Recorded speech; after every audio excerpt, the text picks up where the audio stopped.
இந்தப்பா சம்பள கவர். என்னப்பா சம்பளம் கம்மியா இருக்கு? அவ்வளவுதான் இருக்கும். இஎம்ஐ எல்லாம் கட்டணும், அது இதுன்னு எல்லாத்துக்கும் கட்டிட்டு மிச்சம் தான் இதுலதான் குடும்பம் நடத்தணும். 2 மாசம் நான் அட்ஜஸ்ட் பண்ணிக்கிறேன், உங்களுக்கு கூட சேர்ந்து நான் ஹெல்ப் பண்றேன். 2 பேரும் சேர்ந்து இஎம்ஐ கட்டி முடிச்சிடலாம் சீக்கிரமா. வணக்கங்க. இன்னைக்கு குடும்பங்களுடைய மிகப்பெரிய பிரச்சனைக்கு காரணமா இருக்கிறது ஃபினான்ஷியல் மிஸ்மேனேஜ்மெண்ட். அதனால உண்டாக்கப்பட்டிருக்கிற கடன்.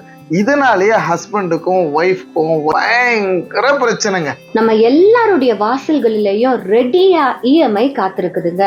அத்தியாவசிய கடன்கள், இல்ல தேவையில்லாத ஆடம்பரத்திற்காக வாங்குற கடன்கள், இப்படி எல்லாமே மிக்ஸ்டா நம்ம எல்லாருடைய வீடுகளிலேயும் இருக்கிறது. இதுல ரொம்ப கொடுமை என்னன்னா, ஒரு கடனை அடைப்பதற்கு இன்னொரு கடன் வாங்குவதுதான் கடைசியில பயங்கரமான ஒரு நிதி நெருக்கடியில கொண்டு போய் தள்ளுகிறது. Plan your finance. உங்களுடைய வருமானம் எவ்வளவு இருக்குதோ அதற்குள்ள உங்க வாழ்க்கையை நடத்துவதற்கு நீங்க பிளான் பண்ணுங்க, மிச்சப்படுத்த பாருங்க. எவ்வளவு பெரிய பிரச்சனையா இருந்தாலும் வீட்டுல இருக்கிற ஒவ்வொருத்தரும், அதாவது முக்கியமா ஹஸ்பண்ட் அண்ட் ஒய்ஃப், ஒன்றிணைந்து இதற்காக நீங்க செயல்படும் பொழுது இந்த பிரச்சனையில இருந்து உங்களால நிச்சயமா வெளியில வர முடியுங்க.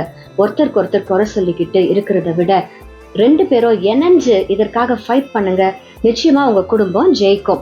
வேதத்துல கூட ஆண்டவர் நீயோ கடன் வாங்காதிருப்பாய் அப்படிங்கிற பிளெஸிங்கை தாங்க நம்ம மேல ப்ரொனவுன்ஸ் பண்றாரு. அந்த வார்த்தையின்படியே உங்களுடைய வாழ்க்கையில இருக்கிற எல்லா கடனும் முடியும்படியாக நாங்க உங்களை வாழ்த்துக்கிறோம். Have a nice day.